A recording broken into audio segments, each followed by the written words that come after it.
க்ளோஸா இருக்கனால அவங்க கேம் லூஸ் பண்ற மாதிரி ஃபீல் ஆச்சு. நான் லவ் பண்றேன்னு சொல்றாரா பண்ணலன்னு சொல்றாரா? வீட்டுக்குள்ள கேமா பார்த்துட்டு வெளிய போனதுக்கு அப்புறமா அதை வந்து எமோஷனா எடுத்து போறது ஃபேர் கேமா தோணுச்சு. எல்லாரும் முன்னாடி நிறைய இடத்துல அவமானப்படுத்தி இருக்காரு. என்ன வச்சு ஒரு விக்டிம் கார்டு ப்ளே பண்ணாரோ. பிக் பாஸ் லைவ்ல எப்ஜேக்கும் ஆதிரைக்கும் பிரச்சனை போயிட்டு இருக்கு இல்லையா, அதை வச்சு ஒரு வழக்கு போட்டிருக்காங்க.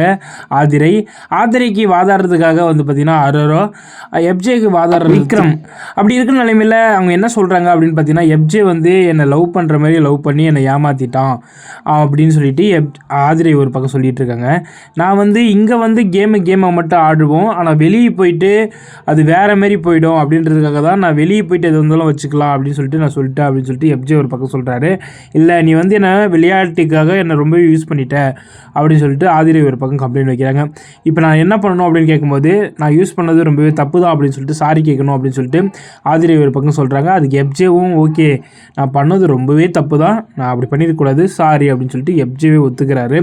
இதை பற்றி என்ன நினைக்கிறீங்க? பிக் பாஸ் சீசன் 9 எப்படி போயிட்டுருக்கு அப்படின்றத மறக்காமல் கமெண்ட் பாக்ஸில் சொல்லுங்கள்.